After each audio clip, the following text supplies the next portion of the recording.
Fageenyaan adooweef malee si yaaduun himne haadha koo maaliin godhaa garuu fageenya tahamaatu nagaan ta'i fageenyaan adooweef malee si yaaduun himne ayyoo koo maaliin godhaa garuu fagenya tahamaatu nagaan ta'i rakkatu si rabbii jira biluftu sobsi ta'i ani mucaan kee nagaadha haadha koo na yaadini rakkatu si rabbii jira biluftu sobsi ta'i ani mucaan kee nagaadha haadha koo na yaadini fageenyaan adooweef malee si yaaduun himne ayyoo koo maaliin godhaa garuu fageenya tahamaatu nagaan ta'i fageenyaan adooweef malee si yaaduun himne deesse koo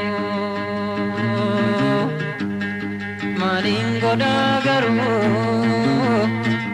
fageenya tahamaatu nagaan ta'i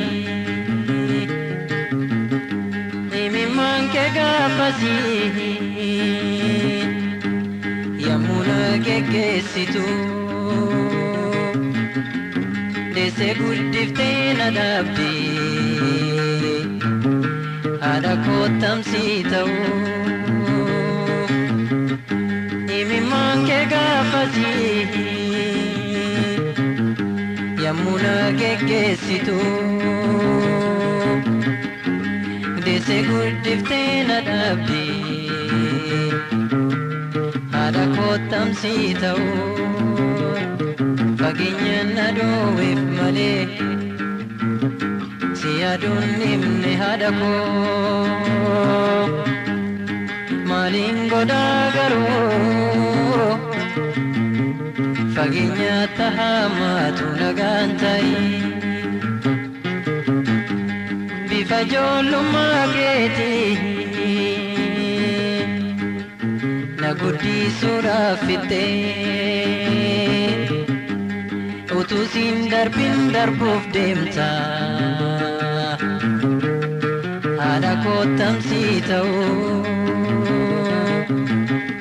bifa ijoollummaa keetii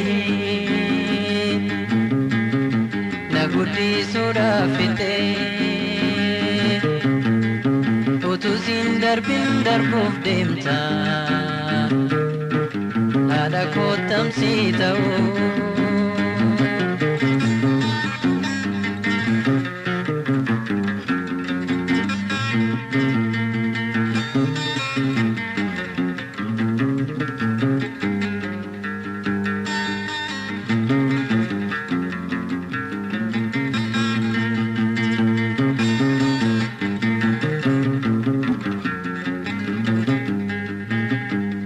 fageenyaan adooweef malee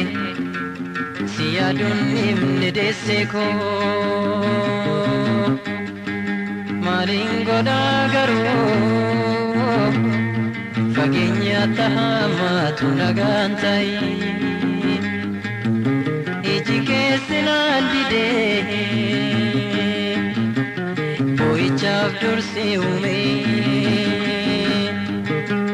wal arguun natti hin fakkaatu sabbataan garaa hedduu iji keessi naan didee boo'ichaaf dursi uumee wal arguun natti hin fakkaatu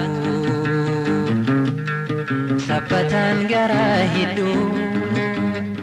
fageenyaan adooweef malee si yaaduun himne ayyoo koo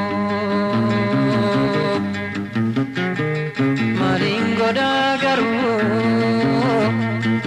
fageenya tahamatu nagaan ta'i.